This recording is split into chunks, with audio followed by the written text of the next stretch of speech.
이렇게 전 세계에서 백신 접종, 집단 면역이 생기기까지는 아직 갈 길이 멀고 또 공급량이 턱없이 부족합니다. 그마저도 백신 접종의 75%를 소수 부자 나라들이 다 독점하고 있다는 거예요. 백신 이기주의가 팬데믹 종식을 어떻게 가로막고 있는지, 백신 평등은 가능한 이야기인지 오늘 이분과 이야기 나눠보겠습니다. 국경 없는 의사회 한국지부 소속 하신의 대외협력보좌관 전화로 연결돼 있습니다. 하 보좌관님 안녕하세요. 네, 안녕하세요. 네, 먼저 100여 개 국가에서 지금 백신 접종이 시작됐는데요. 지금 접종 속도로 본다면 순항 중입니까? 아니면 차질이 있어 보이나요? 일단은 이렇게 빠른 시일 내에 백신이 개발되었다는 사실 자체는 정말 고무적인 일인 것 같습니다. 네. 현재까지 이제 단기적인 데이터만을 가지고서 순항이다, 차질이다라고 구체적으로 딱 판단을 하기는 어렵지만 네. 분명히 이제 백신에 대한 글로벌 수요 대비 백신의 공급이 턱없이 부족한 것은 사실이고 그 공급이 또 일부 국가로 쏠려 있기 때문에 그런 쏠림 현상으로 봤을 때는 분명히 어느 정도의 차질이 있다고 볼 수 있을 것 같습니다. 네, 백신 접종이 일부 국가에 쏠려 있다. 어느 정도 쏠려 있는 거죠? 몇 개국이나 됩니까? 2월 말 정도를 기준으로 봤을 때 이제 접종된 코로나 백신 한 1억 3천여 도즈가 있었는데 그 도즈의 한 75%, 그러니까 4분의 3 정도가 10개국에서 이제 차지를 하고 있었습니다. 그 10개국이라면 주로 부자 나라, 잘 사는 나라들입니까? 어떤 나라죠? 대부분이 그렇죠. 이 10개국이 전 세계 GDP의 60%를 차지하는 국가입니다. 그렇군요. 네, 그렇습니다. 어떤 극심한 양극화라고 이해해야 되는 겁니까? 상당한 양극화가 있다고 볼 수 있는 게 이제 2월 24일부터 글로벌 백신 공동 구매 프로젝트 이제 코박스라는 기구가 있는데 거기에서 이제 백신을 공급을 시작을 했거든요. 그리고 우리나라에서 이제 받은 백신 물량도 지금까지 들어온 거 이제 코박스를 통한 물량이 들어온 건데. 코박스는 국제 기구죠? 맞습니다. 네. 맞습니다. 그리고 이 코박스가 백신을 공급하기 전까지 사실은 이게 2월 24일부터 공급을 시작을 했는데 그 전까지 한 130개국에서는 백신을 한 번도 접종을 하지 못했었고요. 그리고 이제 코박스를 통해서 공급이 어느 정도 좀 빠르게 되고 있다고 이야기를 하지만 실제로 실제로 그 코박스가 주고 있는 숫자가 조금 많이 부족한 상태죠. 그러니까 국제기구를 통해서 공급되는 물량은 작고 돈 많은 나라들이 먼저 제약회사하고 계약해가지고 이렇게 물량을 선점해버린다든가 쉽게 말하면 사재기 하는 거 아니겠어요? 자기네 나라 국민들 몇 번은 맞출 수 있는 이런 욕심 많은 나라들 있죠. 네, 사실입니다. 분명히 지금 이제 말씀하신 대로 자국의 접종 대상 인구를 훨씬 웃도는 그런 물량을 확보한 나라들이 있습니다.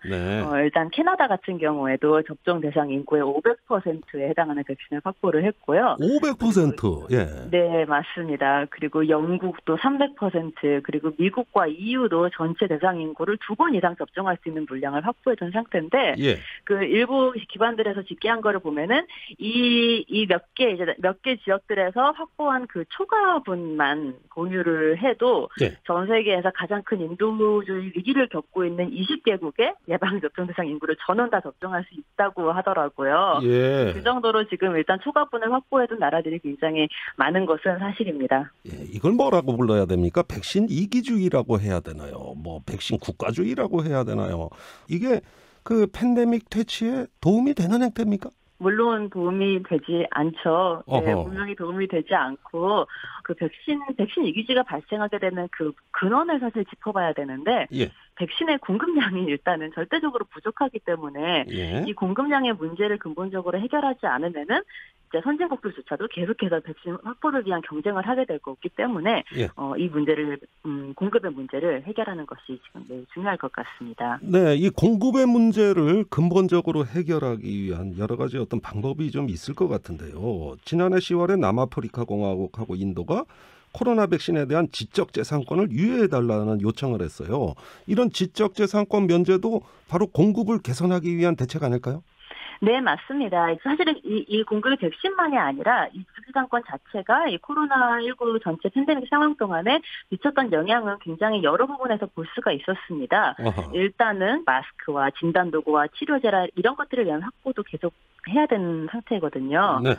그런데 이제 지적재산권이 유예가 되면은 일단은 각국이 현존하는 코로나19 관련 기술에 대해서 이 코로나 기간 동안에는 지적재산권에 대한 침해를 걱정하지 않고 그 기술을 사용할 수 있다는 점에서 저희가 이제 유예를 요청을 하고 있는 부분이 있습니다. 네. 하나의 일례를 들면은 이제 코로나19 초기에 그 마스크 대란이 있었던 걸 이제 기억이 벌써 너무 오래전 느낌인데. 예, 작년 일이죠. 때가 있었죠. 네. 근데 그때도 이미 의료계에서 사용하고 있는 일부 마스크는 그 제조 기술이 지적재산권을 그 제조 기술에 대해서 지적재산권을 가진 기업이 있어서 네. 그 마스크 물량을 전적으로 이제 그 기업 한 기업에만 의존을 하게 됐었거든요. 그렇군요. 그리고 실제로 그때 당시 의료계에서도 그 해당 마스크가 공급이 부족하다라고 어려움을 많이 호소를 했었는데 예. 결국에는 그 지적재산권 때문에 이제 계속해서 그 기업에게 의존을 하게 되는 모습이 됐었거든요. 네. 네. 그리고 또 그 다음에 치료제에서도 비슷한 일이 있었는데 그 길리어드 이제 제약사의 렘데시비르가 지금 우리나라에서도 중증 코로나 치료제로 사용되고 있거든요. 네.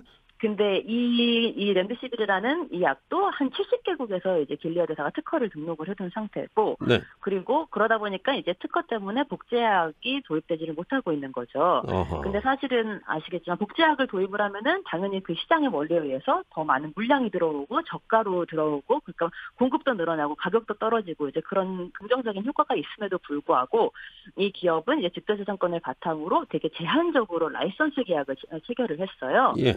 그렇게 해서 실제로 한 전 세계 인구의 절반 정도는 이제 더 저가의 그 복제약을 접근할 수 없는 형태가 되었거든요. 네. 빨리 이제 좀 지적재산권이 없이 모든 코로나19 기술에 대해서 각국이 좀 자유롭게 기술을 사용할 수 있게 해달라는 요청을 하고 있는 부분이 있습니다. 자, 요청은 있었어요. 요청은 있었는데 과연 실현이 되겠느냐는 것이죠. 국제기구에서 이 문제 논의하고 있나요?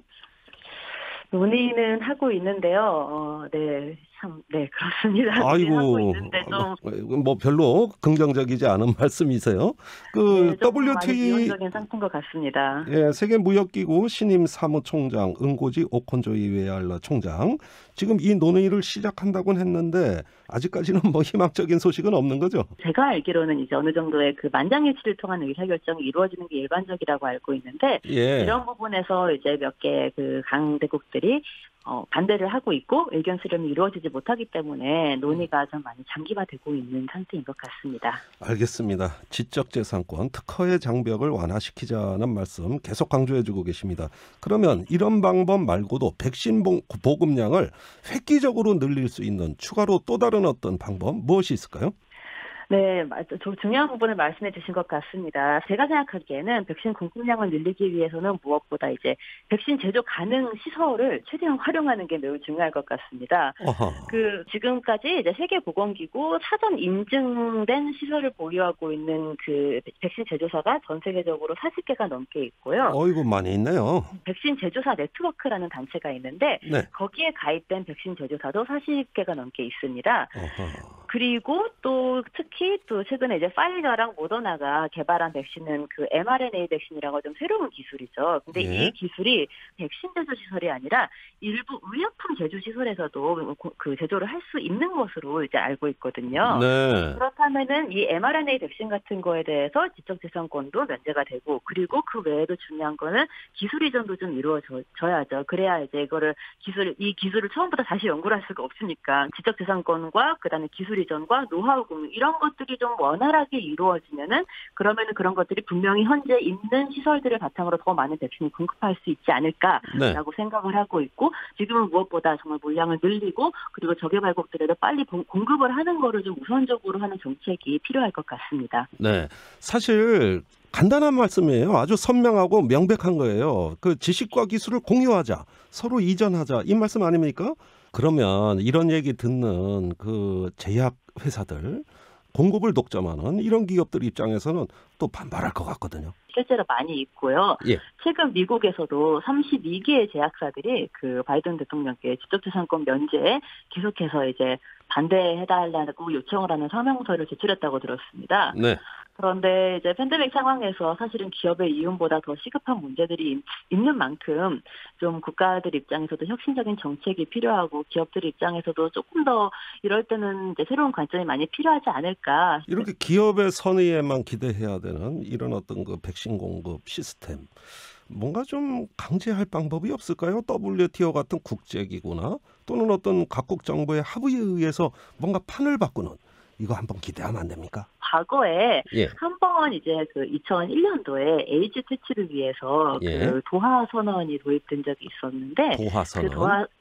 그 도하 선언을 통해서 이제 당시에도 인도에서 에이즈 치료제 복제약이 나왔었거든요. 네. 그리고 이 복제약이 이제 저가에 대량으로 생산돼서 이제 보급이 될 수 있었는데 여기에 대해서 이제 여러 선진국 제약사들의 반발이 있었고 그다음에 이게 이제 소송으로까지 치달은 상태가 되었었습니다. 근데 그때 이제 그 시민사회와 또 많은 그 국가들에서 이거를 좀 강력하게 항의를 하면서 도하 선언이 도입이 됐고 그리고 이거를 통해서 일정 기간 동안 특허가 면제가 될 수 있었거든요.